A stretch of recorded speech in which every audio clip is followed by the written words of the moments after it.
Good morning, everybody. So here we are going to continue with the last lesson, that was some natural phenomena. हमने last में ये क्या पढ़ा था, that what is lightning, story of lightning और what is the reason of lightning. ये सारी चीज़ें हमने लास्ट लेसन में लास्ट क्लास में रीड करी थी, right. So we are going to continue with the same. और अभी हमने क्या पढ़ना है, लाइटनिंग सेफ्टी. तो जब भी ये लाइटनिंग होती है, हमने लास्ट क्लास में पढ़ा था कि we are not going to be afraid of that. हमें डरना नहीं है लाइटनिंग से, बट हाँ, we have to keep some safety. ठीक है, ताकि हमें लाइटनिंग के दौरान कोई हानि नहीं पहुंचेगी, कोई हार्म नहीं पहुंचेगा. उसके लिए हमें कुछ सेफ्टी रूल्स को फॉलो करना होगा, right. So we are going to continue today with some of the safety rules followed during lightning. ठीक है, तो लाइटनिंग सेफ्टी.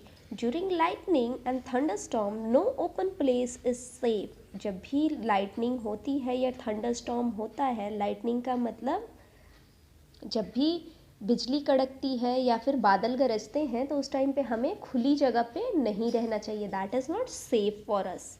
ठीक है, hearing thunder is an alert to rush to be safer place. जब भी आप बादल की आवाज़ सुनो थंडरस्टॉर्म की, तो हमें क्या करना चाहिए, ये एक अलार्म है कि आप किसी सेफ जगह पे चले जाओ, राइट.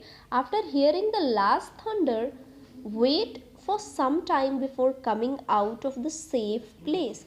जब भी आपको लगे ऐसा कि हाँ बिजली का कड़कना बंद हो गया है, थोड़ी देर के लिए अंदर ही रुके रहो आप, और उसके बाद ही जिस भी सेफ जगह पे हो वहाँ से बाहर निकलो. ठीक है, फाइंडिंग अ सेफ प्लेस.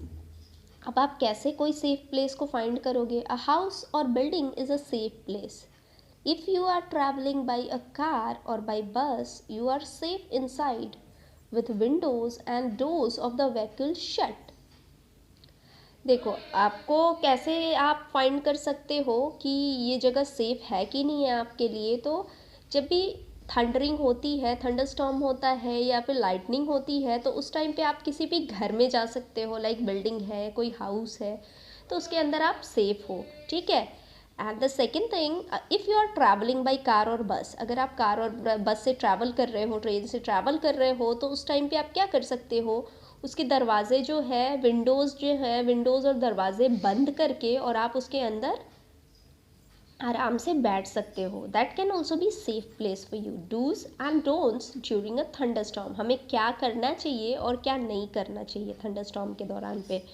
तो आउटसाइड, हमें बाहर में क्या करना चाहिए, निकलना चाहिए. What do you think.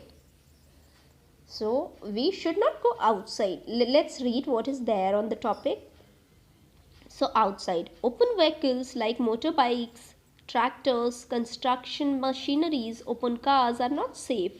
Open fields, tall trees, shelter in parks, elevated places do not protect us from lightning strikes.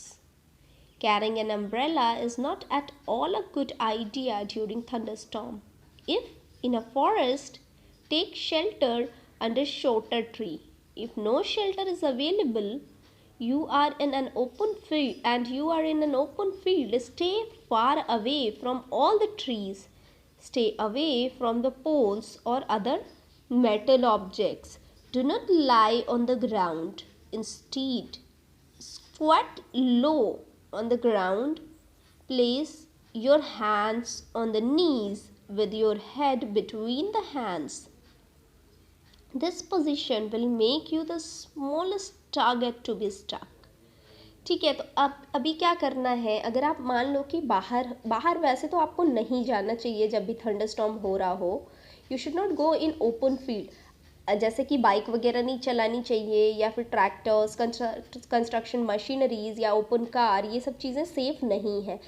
Open field, लंबे पेड़, ये सब के नहीं आसपास तो बिल्कुल भी नहीं जाना चाहिए. बट स्टिल मान लो अगर ऐसा हो कि आप बाहर में हो और अचानक से बिजली कड़कने लग जाए या फिर ऐसे बादल गरजने लग जाए, तो फिर आप क्या करोगे. What should you do is, तो या तो आप जो भी शेल्टर लो वो एक छोटी ट्री के आसपास लो, मतलब छोटे पेड़ हो वैसी जगह पे. अगर मान लो वैसे भी शेल्टर अवेलेबल नहीं है, तो फिर आप क्या करोगे. तो you have to take this position. Can you see in the picture. See, ऐसे करके अपने पैर में बैठ जाओ, अपने दोनों हाथों को ऐसे करके फोल्ड कर लो, अपने हेड को हैंड्स के अंदर कर लो। फाइन, कैन यू सी? इस पोजीशन में क्या होगा, आप जो है वो टारगेट नहीं बन पाओगे, ठीक है? लाइटनिंग के या फिर थंडरस्टॉर्म के टारगेट आप नहीं बन पाओगे। This can be the safest position to be there, ठीक है? Now the next one is inside the house. तो हमें घर के बाहर तो ये सेफ्टी रूल अपनाना है कि we don't have to go outside, but if you are outside then you have to take this position, ठीक है? अगर खुले में हो, कोई शेल्टर नहीं है, तो फिर क्या करोगे? तो आप ऐसी पोजीशन लेके बैठ सकते हो ताकि you can be safe there, ठीक है? Now the next one is inside the house. Inside the house हमें घर के अंदर में क्या करना चाहिए? तो हमें मोबाइल फ़ोन्स वगैरह यूज़ नहीं करनी चाहिए, और क्या क्या नहीं करना चाहिए we are going to read in the next class, ठीक है? और लाइटनिंग कंस्ट्रक्शंस क्या क्या, कंडक्ट्स क्या क्या होते हैं, ये सब हम नेक्स्ट क्लास में पढ़ेंगे। So that is all for today, and homework for you is you have to write about lightning safety. हमने जो पढ़ा है कि लाइटनिंग सेफ्टी में क्या क्या करना चाहिए हमें और किस तरीके से आप सेफ रह सकते हो, तो you are going to make a notes of that and share it with me, ठीक है? That is all for today everybody, have a nice day.